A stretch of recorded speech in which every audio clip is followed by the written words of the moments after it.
Jornal da Alterosa. Oferecimento. Prefeitura de Belo Horizonte. PBH App. Solicite serviços direto do celular. E Grupo Ortep. Mais de 50 anos de experiência em controle de ponto, controle de acesso e segurança eletrônica. Boa noite. Hoje é sexta-feira, 13 de março. O Jornal da Alterosa está no ar. Vem comigo. Vamos conferir os destaques da edição de hoje.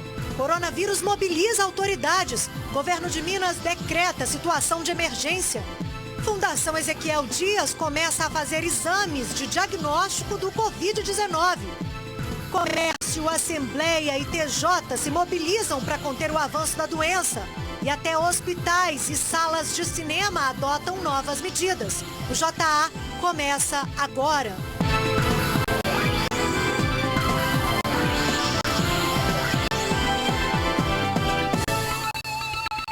Os números do coronavírus em Minas continuam avançando. Segundo a Secretaria de Estado de Saúde, são 307 casos investigados no estado, 2 confirmados. Hoje, a suspeita de Covid-19 imobilizou órgãos de saúde em Ribeirão das Neves, na região metropolitana. Bora lá, vai sair, saiu. Ambulância e profissionais vestidos com roupas especiais chamaram a atenção de moradores do bairro Santinho, em Ribeirão das Neves, na região metropolitana de Belo Horizonte. Só andando, mas saiu com a máscara, o pessoal tá tudo equipado. A paciente é uma jovem que veio da Alemanha para ajudar no trabalho de uma ONG no município mineiro.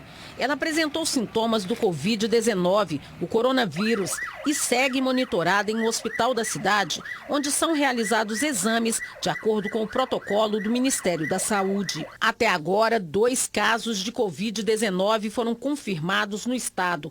A Secretaria de Saúde de Minas já notificou 313 casos de infecção pelo Covid-19. 22 foram descartados e 289 permanecem sob investigação. A jovem que foi internada em Ribeirão das Neves ainda não teve diagnóstico confirmado, mas segundo a prefeitura de lá, o estado de saúde dela é estável, porém a moça permanece com os mesmos sintomas. Diante da possibilidade do aumento rápido do número de casos nas próximas 3 semanas, o governo de Minas decretou estado de emergência. Segundo os técnicos da Secretaria de Saúde, o decreto vai facilitar a implementação de medidas de atendimento e de prevenção à doença. A publicação do decreto nos auxilia muito, principalmente em relação a não ter que passar pelas medidas burocráticas de processos de compra, de contratação. Então, ele permite incremento de recursos humanos, fortalecimento dos serviços, aquisição de bens e serviços de uma forma mais rápida e ágil, como a pandemia precisa. O governo trabalha com um cenário de alerta máximo para o coronavírus, que prevê um quadro de epidemia, mas afirma que o comportamento do vírus em clima tropical pode surpreender, o que vai orientar as políticas adotadas. Do ponto de vista dos equipamentos de saúde, a gente reduzir a quantidade de cirurgias eletivas, deixar aquelas cirurgias que podem ser feitas daqui 2, 3 meses, quando muito provavelmente a gente vai estar passando dessa fase mais aguda do coronavírus. O Covid-19 tem sintomas muito parecidos com os de uma gripe forte. Tosse, dor de garganta, febre, coriza e mialgia, que são dores musculares. A orientação dos infectologistas é para o reforço nos cuidados com a higiene pessoal. Lavar as mãos com água e sabão várias vezes ao dia. Evitar o contato das mãos com os olhos, boca e nariz. Usar lenços descartáveis para tossir ou espirrar. E evitar locais com aglomeração de pessoas e sem ventilação. A gente não tem tratamento para o coronavírus, mas tem para a influenza, que é o oseltamivir, que está em todas as unidades básicas, que também vai ter essa co-circulação daqui para frente. E por prevenção ao coronavírus, a Federação Mineira de Futebol decidiu que os jogos pela 9ª rodada do Campeonato Mineiro neste fim de semana vão ser com portões fechados. A medida foi tomada para evitar aglomerações de pessoas devido ao surto de coronavírus. Por enquanto, vale só para a rodada atual. Os clubes estão montando um esquema especial para devolver o dinheiro de torcedores que já compraram ingressos. Quem comprou para o jogo entre Cruzeiro e Coimbra poderá pedir a devolução nas bilheterias do ginásio do Barro Preto ou do Independência. O clube estuda a possibilidade de colocar um funcionário no estádio também no domingo, na hora do jogo, às 4 da tarde. No caso do Atlético, que joga amanhã em Nova Lima, às 19h, a diretoria do Vila Nova estuda a melhor forma de ressarcimento. O patrocinense, que enfrenta o América em Patrocínio no domingo, deve devolver os valores amanhã nas bilheterias do estádio Pedro Alves do Nascimento neste sábado.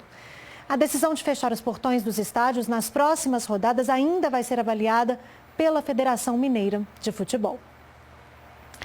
A FUNED, Fundação Ezequiel Dias, começou a fazer os testes capazes de detectar o coronavírus. O Ministério da Saúde enviou 250 kits para a Unidade Mineira de Pesquisa. Antes, os exames dos pacientes de Minas com suspeita de ter contraído o Covid-19 eram feitos na Fiocruz, no Rio de Janeiro. Este laboratório foi preparado para que as equipes da Fundação Ezequiel Dias analisem os materiais genéticos de casos suspeitos de coronavírus dos pacientes de várias cidades do estado. 200 coletas já estão sendo analisadas. A gente já tinha toda a estrutura de laboratório, estrutura de equipamento, toda montada. A gente realmente só estava aguardando o recebimento dos reagentes para iniciar as análises. A gente tem se organizado em escalas de plantão, horas extras, para tentar liberar esse resultado o mais rápido possível. A Fundação Ezequiel Dias segue o protocolo oficial estabelecido pelo Ministério da Saúde. Quando as amostras chegam aqui, primeiro elas passam por um teste de influenza e outros vírus respiratórios. Dando negativo, aí sim é feito o teste do coronavírus.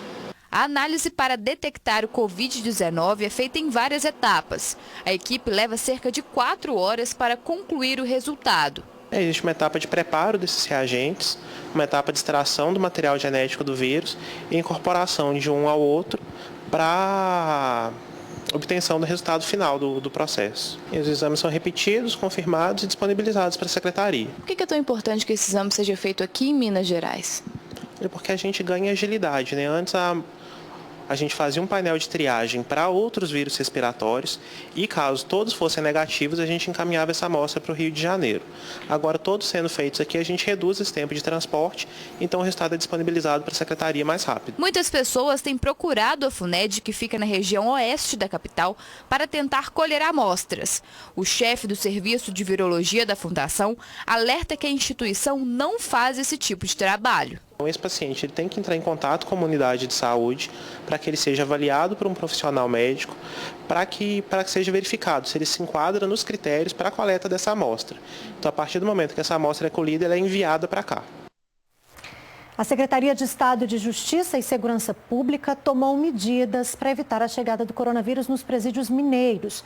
As primeiras decisões são para restringir a visitação, que passa a ser apenas de uma pessoa para cada detento. As visitas íntimas estão suspensas. Idosos acima de 60 anos não devem visitar os presídios. Além disso, a Secretaria informou que está preparando as unidades para receber e tratar possíveis casos de coronavírus. E são muitas as ações contra o vírus, a chegada da doença aqui na capital. O Tribunal de Justiça e a Assembleia Legislativa entraram firmes na luta para conter o Covid-19. E a Câmara de Dirigentes Lojistas de Belo Horizonte também.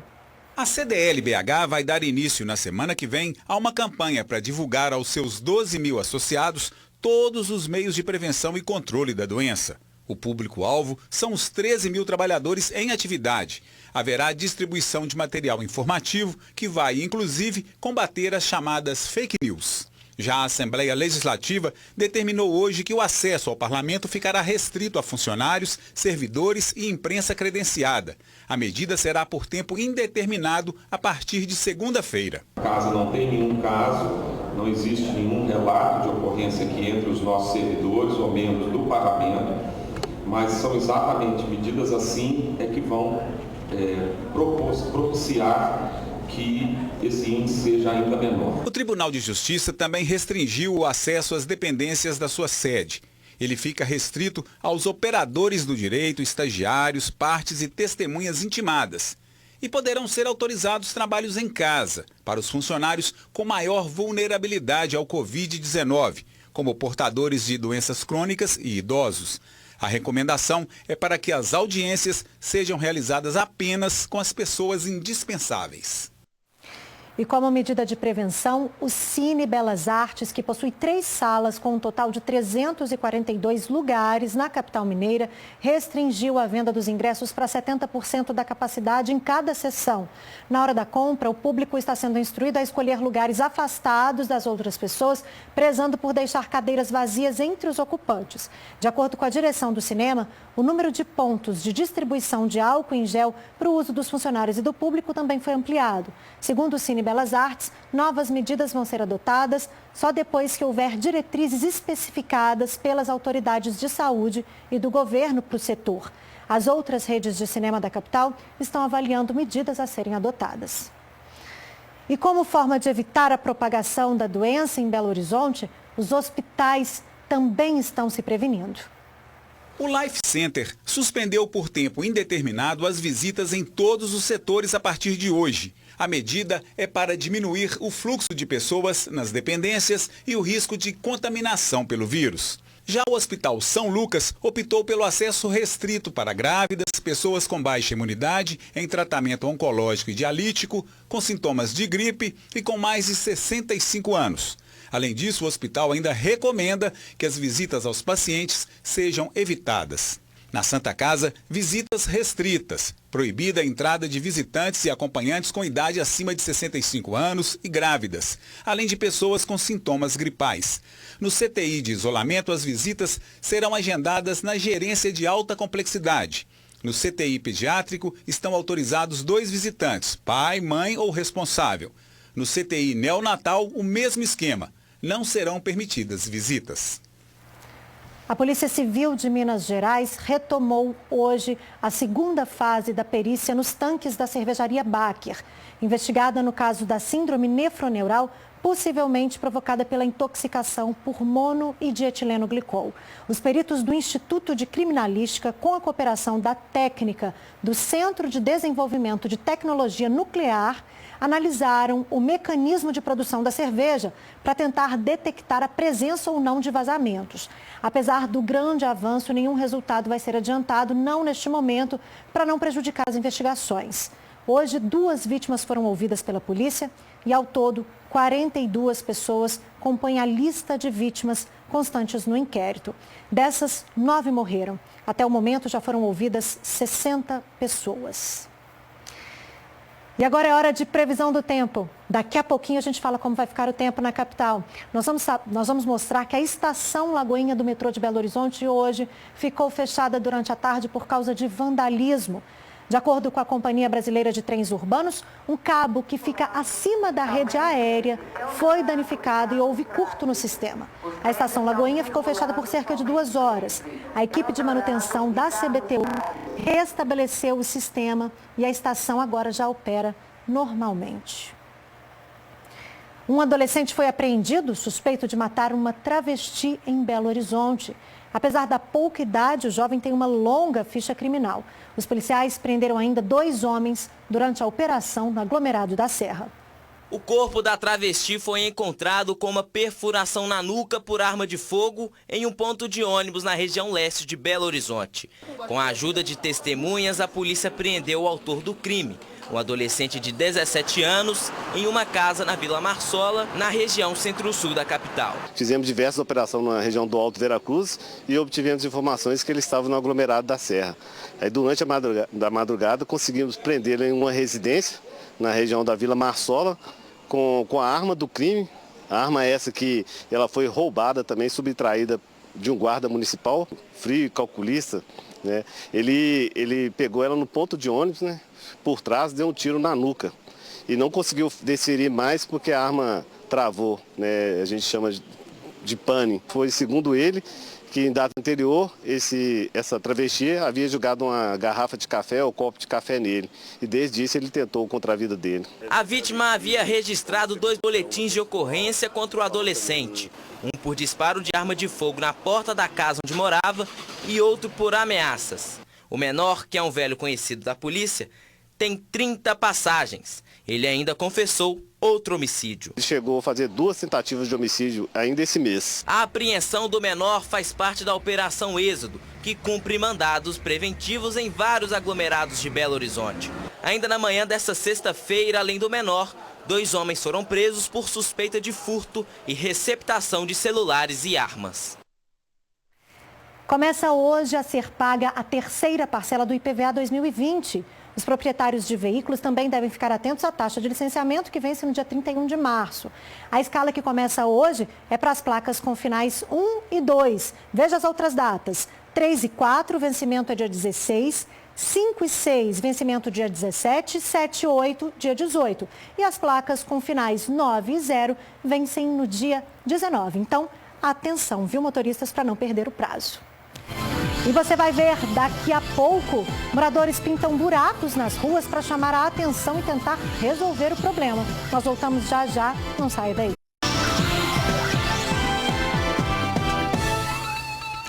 Agora é hora de previsão do tempo para o fim de semana. Nós começamos com as informações da capital, que vai ter sol com aumento de nuvens de manhã e pancadas de chuva previstas para a tarde de sábado e domingo também. À noite o tempo fica aberto, viu? Mas veja agora como fica o tempo amanhã em todo o estado. Confira a previsão no mapa.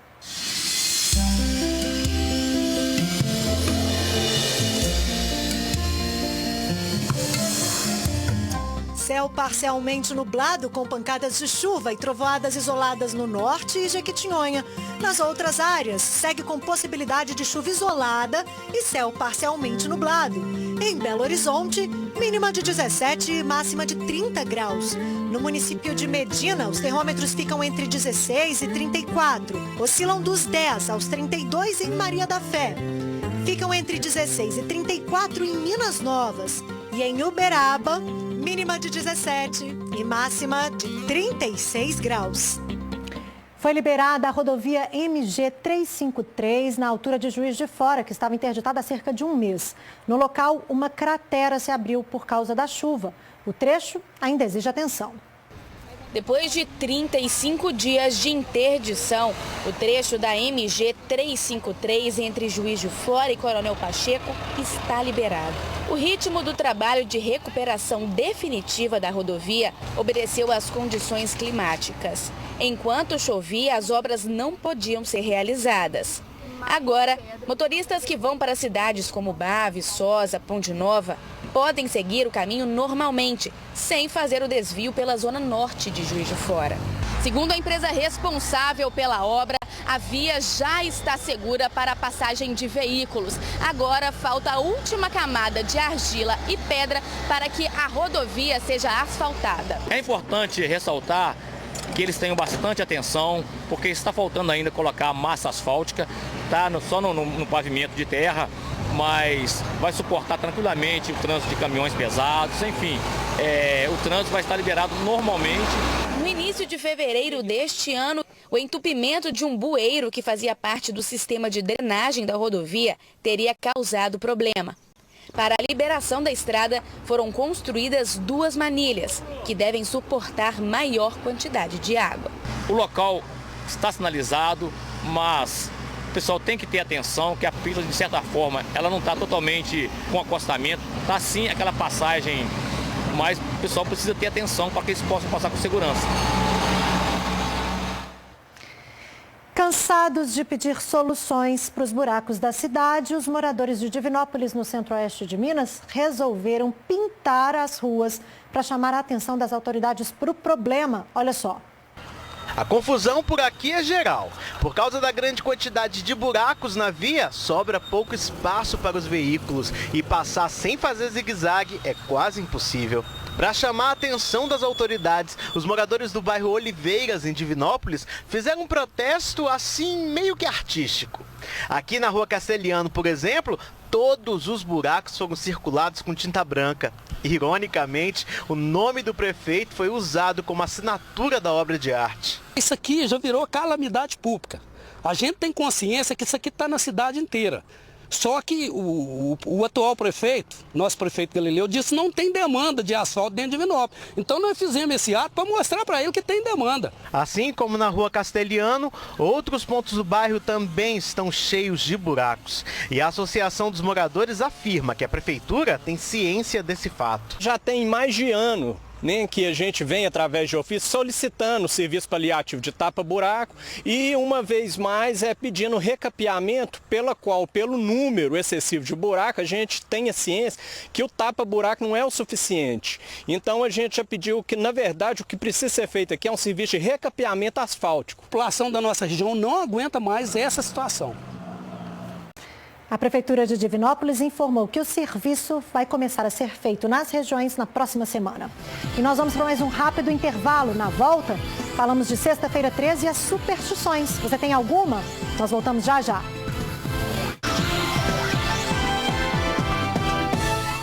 Hoje é Sexta-feira 13. Você tem alguma superstição? Sexta-feira 13. Dia de azar, segundo a crença. Para alguns. Na verdade não me assombra em nada, né? Meu aniversário é 13 de março e galo também é 13, então pra mim é uma data tranquila. Sexta-feira 13, o senhor tem algum tipo de superstição? O senhor acredita nisso? Sexta 13? Não, pra mim é um dia comum. Não passar debaixo de escada. Gato preto. Aconteceu alguma coisa estranha, diferente hoje pra você? Bom, ainda não. Mas o dia ainda não acabou, né? Então... Tudo pode acontecer, então. Quem sabe, né? Tem gente que tem medo, a maioria não tem. Eu não tenho medo de nada disso, viu? Superstição alguma. E você, Carol? Você tem alguma? Eu não tenho, não. Jornal da Alterosa. Oferecimento. Prefeitura.